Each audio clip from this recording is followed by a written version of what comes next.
Hello students, welcome to Vaghela study channel. મિત્રો, Vaghela study ચેનલમાં તમારું સ્વાગત છે. જો તમે મારી ચેનલમાં નવા હોવ તો સૌપ્રથમ મારી ચેનલને લાઈક કરો, શેર કરો અને સબસ્ક્રાઈબ કરો, જેથી કરીને મારા તમામ નોટિફિકેશન તમારા સુધી પહોંચી જાય. હવે આજે આપણે તમને ખ્યાલ હશે, અર્થશાસ્ત્રનું સોલ્યુશન લેવાનું છે. આ ધોરણ 12 વિષય ઇકોનોમિક્સ, અર્થશાસ્ત્ર, કોમર્સ અને આર્ટ્સ બંનેમાં આવતો વિષય છે. તેમાં ગાલા અસાઇનમેન્ટના પ્રશ્નપત્ર પહેલાંનું સોલ્યુશન. તેમાં પ્રશ્નપત્ર પહેલાંના વિભાગ એ અને બી તેમનું સોલ્યુશન આગલા વિડીયોમાં મેં આપેલું છે. આજે સી, ડી અને ઈનું સોલ્યુશન. સી 24 ગુણનો છે. એક જવાબના 2 ગુણ, ટોટલ 24 માર્ક. એના સવાલો છે. જો આવી રીતે હવે તેમના જવાબો. જો અર્થશાસ્ત્રના અભ્યાસમાં કોમ્પ્યુટર ટેકનોલોજીનો ઉપયોગ તરીકે પાવર પોઈન્ટ પ્રેઝન્ટેશન સમજાવો. જો આ દરેક જવાબો આપેલા છે.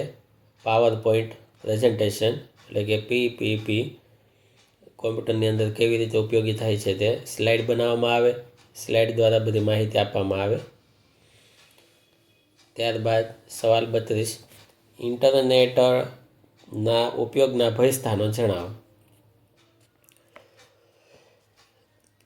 તો તેના આ ભયસ્થાનો આપેલા છે, 4 ભયસ્થાનો આપેલા છે. સવાલ 33, આર્થિક વિકાસના લક્ષણો જણાવો.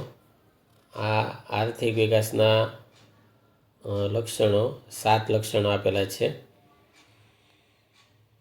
સવાલ 34, આર્થિક વિકાસના નિર્દેશકો શું છે, તે ક્યાં ક્યાં છે? તો આર્થિક વિકાસના નિર્દેશકો કે જેના દ્વારા ખ્યાલ આવે કે આર્થિક વિકાસ થયો છે કે નહીં, તેમાં આવે રાષ્ટ્રીય આવક, માથાદીઠ આવક, જીવનની ભૌતિક ગુણવત્તા, તેનો આંક PQLI, માનવ વિકાસનો આંક HDI, માનવ ગરીબી આંક HPI, જાતીય વિકાસ આંક GDI અને 7મો જીવન નિર્વાહનો આંક SLI. સવાલ 35, દાબેલો ફુગાવો એટલે શું? પછી સવાલ 36, નાણાંના પ્રકારો જણાવો. વસ્તુ નાણું, પશુ નાણું, ધાતુ નાણું, કાગળ નાણું, બેંક નાણું, પ્લાસ્ટિક નાણું, જેમ કે ક્રેડિટ કાર્ડ, ડેબિટ કાર્ડ. સવાલ 37, શિડ્યુલ બેંકનું વર્ગીકરણ જણાવો. તો શિડ્યુલ બેંક તેના 2 પ્રકાર, વેપારી બેંકો, સહકારી બેંકો. વેપારી બેંકોના 4 પ્રકાર, જાહેર, ખાનગી, વિદેશી, પ્રાદેશિક. સહકારી બેંકોના 2 પ્રકાર, શહેરી અને સ્ટેટ કોઓપરેટિવ બેંક. સવાલ 38, RBIની નાણાકીય નીતિના ગુણાત્મક સાધનોના માત્ર નામ જણાવો. તો નામ આવે સલામતી, માર્જિન, ધિરાણની ટોચ મર્યાદા, ભેદભાવયુક્ત વ્યાજના દર વગેરે. સવાલ 39, ગરીબીનો આવક અભિગમ સમજાવો. તો ગરીબી માટે લઘુત્તમ આવક હોય છે, લઘુત્તમ ખર્ચ હોય છે, પૌષ્ટિક ખોરાક બહુ હોતો નથી. સવાલ 40, પ્રચ્છન્ન બેરોજગારીનો અર્થ જણાવો. સવાલ 41, પંડિત દીનદયાળ ઉપાધ્યાય શ્રમેવ જયતે યોજનાની વાત કરી તે સમજાવો. સવાલ 42, બેરોજગારીના સ્વરૂપ માટેના માપદંડ જે શ્રી રાજકૃષ્ણે આપેલા હતા તે. તો સમય, આવક, સંમતિ અને ઉત્પાદકતા. સવાલ 43, ખેતીના આધુનિકીકરણમાં ઉદ્યોગો કેવી રીતે ઉપયોગી છે? એના જવાબ બધા આધુનિક સાધનો. સવાલ 44, ભારતીય રેલવે સામેના પડકારો જણાવો. આ રેલવેના પડકારો. વિડીયો પોઝ કરી અને લખજો અથવા પાકો કરજો. સવાલ 45, ખાદ્ય જંગલ મોડેલના ફાયદાઓ જણાવો.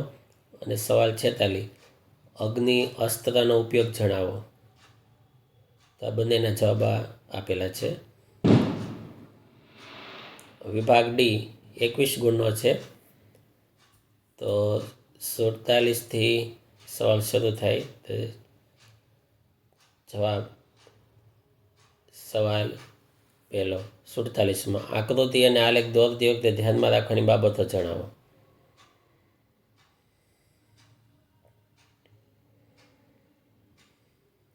સવાલ 48 માનવ વિકાસ આંકના ઘટકો જણાવો. 3 ઘટકો છે: અપેક્ષિત આયુષ્ય, જ્ઞાતિ, જીવન ધોરણ. સવાલ 49 આર્થિક વિકાસ અને આર્થિક વૃદ્ધિ વચ્ચેના તફાવતના 6 મુદ્દા જણાવો. તફાવત આ તેના 9 મુદ્દા છે. 6 લખવા, કુલ 6 લખવાના મુદ્દા. ગરીબીના નિર્દેશકો સમજાવો. આ 50મો સવાલ છે. ગરીબીના નિર્દેશકો સમજાવો. તો નીચું માથાદીઠ ખર્ચ, કુપોષણનું પ્રમાણ, અપેક્ષિત આયુષ્ય અને બાળ મૃત્યુ દર. સવાલ 51 મહાત્મા ગાંધી રાષ્ટ્રીય ગ્રામીણ રોજગારી ગેરંટીની માહિતી આપો.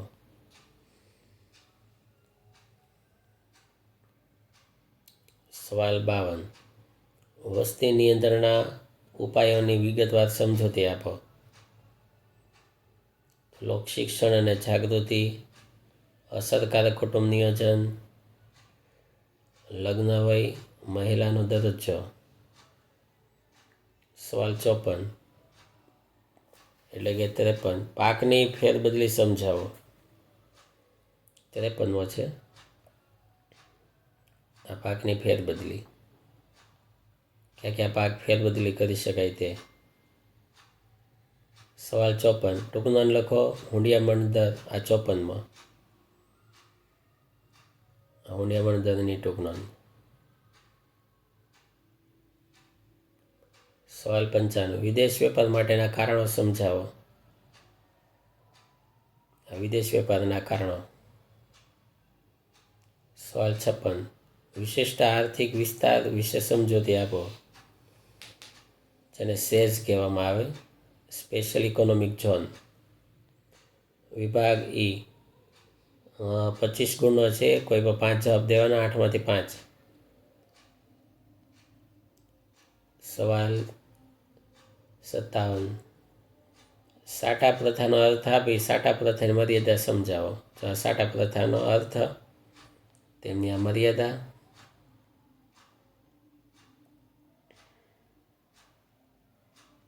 સવાલ 58 ગરીબી માટેના આર્થિક કારણો નીચે મુજબ છે.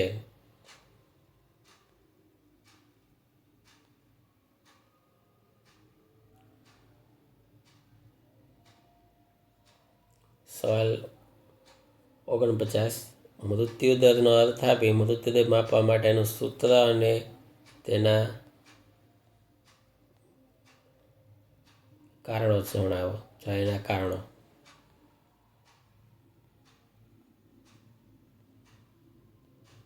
સવાલ એના પછીનો 60મો ભારતમાં ખેત ઉત્પાદન વધારવાના ઉપાયો સમજાવો. 60મો જવાબ. તેમાં ટેકનોલોજીકલ સુધારા જણાવો.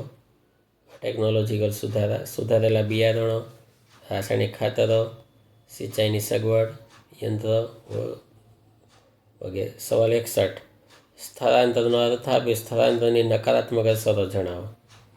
સ્થળાંતરનો અર્થ, એની નકારાત્મક અસરો. અનિયંત્રિત શહેરીકરણ, માળખાકીય સુવિધાનું અપૂરતું પ્રમાણ. ત્રીજું પર્યાવરણીય પ્રદૂષણની સમસ્યા. ચોથું સામાજિક દૂષણો. સવાલ 62 શહેરીકરણની સમસ્યા હળવી કરવાના કોઈ પણ 5 ઉપાયો સમજાવો. તેમાં નીતિ વિષયક પગલાં,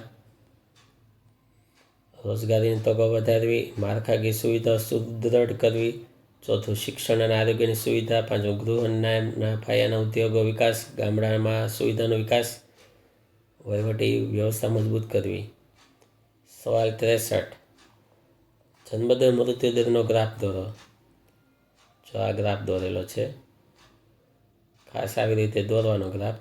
સ્કેલ માપ લેવાનો, એક્સ ધરી વાય ધરી આમ ગ્રાફ દોરવાનો.